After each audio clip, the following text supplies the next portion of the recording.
ভাৰত জোড়ো ন্যায় যাত্ৰা অভিযানৰ খানাপাৰাৰ পৰা অন্য এটা ভিডিঅ'লৈ আপোনালোকক স্বাগতম জনাইছোঁ। ইয়াৰ সন্মুখত দেখিছোঁ উত্তপ্ত পৰিস্থিতি। এই পৰিস্থিতিৰ মাজতো গাড়ী সোমাবলৈ পৰা নাই, সেয়েহে আপোনালোকক দেখুৱাইছোঁ।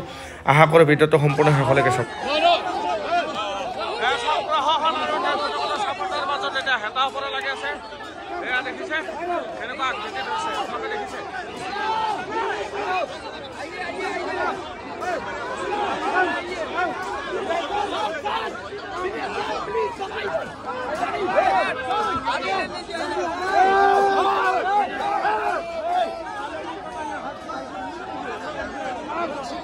কংগ্ৰেছৰ ভাৰত জোড়ো ন্যায় যাত্ৰা অভিযানত মানে হস্তক্ষেপ কৰিব লৈছে।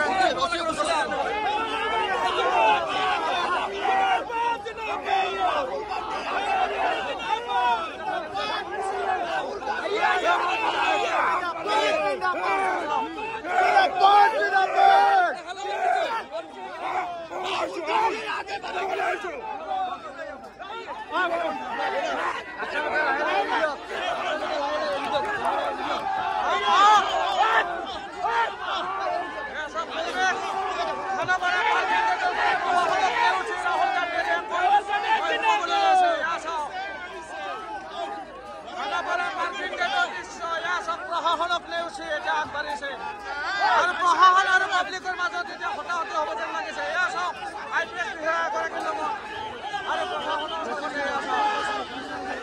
গাড়ী আহি আছে, লাহে লাহে আহি আছে।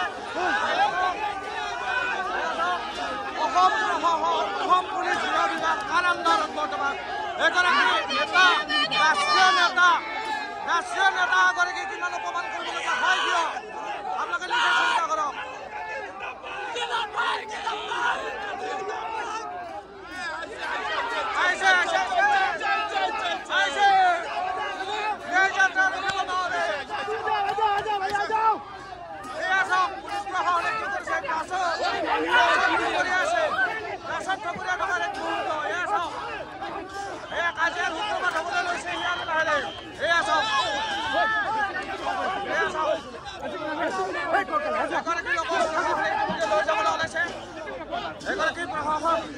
এগৰাকী ব্যক্তিক ইতিমধ্যে প্ৰশাসনে জবৰদস্তি ধৰিছে।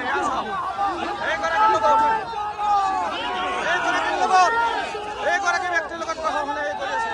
আৰু ইতিমধ্যে মল্লিকাৰ্জুন নাগৰীক আমি সন্মুখত দেখিছোঁ। ইয়াৰ গাড়ীৰ ভিতৰত সোমোৱা দৃশ্য দেখি আছোঁ। মানুহে ইয়াৰ চক কৈ আছে আইয়ে পুলিচ প্ৰশাসনৰ চাওক কাৰ আণ্ডাৰত কৰিছে পুলিচ প্ৰশাসনে এনেকুৱা কাম নাজানো। চাওক লোকতন্ত্ৰ দেশ এখন, গণতান্ত্ৰিক দেশ এখনত সকলোৰে অধিকাৰ আছে সকলো তাত ঘূৰিবলৈ, কিন্তু গণতন্ত্ৰ দেশ এখনত কিয় আজি এই পৰিৱেশ দেখিবলৈ পাইছোঁ? অসমৰ ক'ৰবাত স্বাভিমান হেৰাবলৈ গৈ আছে নেকি? অসমক বিশ্ব দৰবাৰত লজ্জিত কৰিবলৈ গৈ আছে নেকি? এয়া চাওক আৰু প্ৰশাসনে ৰাহুল গান্ধীৰ গাড়ীত এতিয়া থপৰিয়াই আছে। এয়া চাওক পুলিচ প্ৰশাসনৰ অত্যাচাৰ চাওক। এগৰাকী ৰাষ্ট্ৰীয় নেতা, ৰাষ্ট্ৰীয় MP এজনৰ গাড়ীত এনেকুৱা ধৰণে নেতা অপৰাধ কৰি আছে। এয়া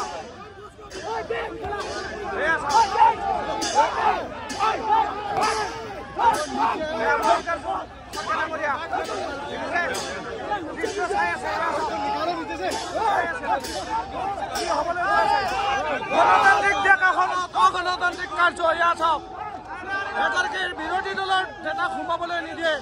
গুৱাহাটীৰ এয়া পৰিৱেশ অসমৰ স্বাভিমান ক'ৰবাত হেৰাবলৈ গৈ আছে নেকি? চাওক অসমৰ দৃশ্য কি হ'বলৈ গৈ আছে? গোটেই বিশ্বতে দেখিবলৈ এই দৃশ্য।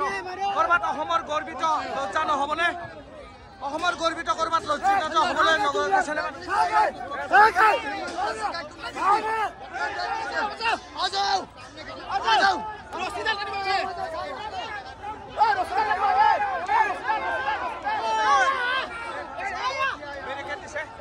সেইফালে ৰছী পাৰ হ'বলৈ বেৰিকেড দিছে আৰু এতিয়া জনসাধাৰণে মানে বেৰিকেড অপৰাধ দিব।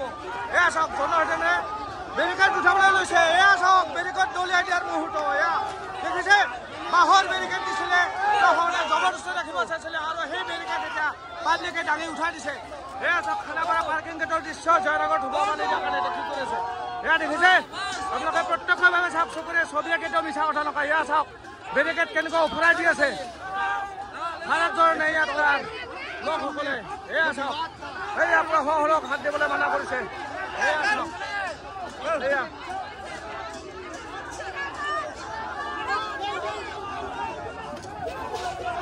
ইতিমধ্যে আমি পাৰ হ'লে এয়া বেৰিকট ওফৰাই দিয়াৰ দৃশ্য এয়া চাওক বেৰিকট ওফৰাই দিছে আকৌ ৰছী টানিছে আকৌ ৰছীটো উঠাব লাগিব ইতিমধ্যে আমাৰ ৰাহুল গান্ধী ডাঙৰীয়া ভিতৰত প্ৰৱেশ কৰি আছে কোনো প্ৰৱেশ বাধাৰক কৰি কিনে ৰাখিব পৰা নাই আজি এই বাধাৰক নেওচি সকলোবিলাক আগুৱাই আহিছে এয়া চাওক এতিয়া বেৰিকট উফৰাই দিলে ৰছী তলত পেলাবলৈ বাধ্য হ'ল এয়া চাওক প্ৰশাসনে ৰছী তলত পেলাই দিছে এই ৰছী আকৌ উঠিব নেকি খন্তেক পিছতে সেইটোহে আচলতে ডাঙৰ কথা এই মানে চাওক বেৰিকেট বেৰিকেট দিছে বেৰিকেট আৰু প্ৰশাসনৰ মাজত লাগিছে এয়া চাওক এয়া চাওক এয়া চাওক এয়া বেৰিকেট উফৰাই দিছে বেৰিকেট উফৰাই দিয়াৰ মুহূৰ্ত ইয়াত দেখিছে প্ৰশাসনে বাধা কৰিছিল এয়া চাওক প্ৰশাসনৰ গুণ্ডাগিৰি এয়া চাওক অসমৰ পৰা সৰ্বভাৰতীয় স্তৰত গৈ আছে এই কথা আপোনালোকে চাওক এয়া চাওক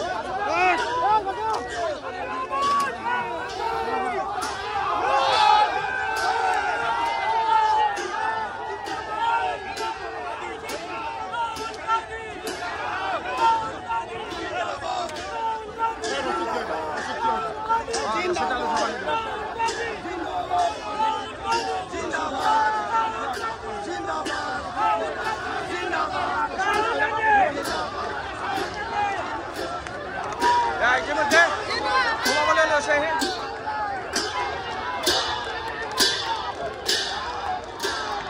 গণতান্ত্ৰিক দেশখনত গণতান্ত্ৰিকভাৱে অহাৰ পিছত আজি এয়া দৃশ্য আৰু এইফালে দেখিবলৈ পাইছোঁ আমাৰ বাইদেউ আম আদমি পাৰ্টি বাইদেউ এয়া চাওক বাইদেউৰ মনটো খুব ভাল লাগিছে আজি গণতান্ত্ৰিক দেশত অগণতান্ত্ৰিক কামক নেওচি আজি সোমাবলৈ লৈছে ৰাহুল গান্ধী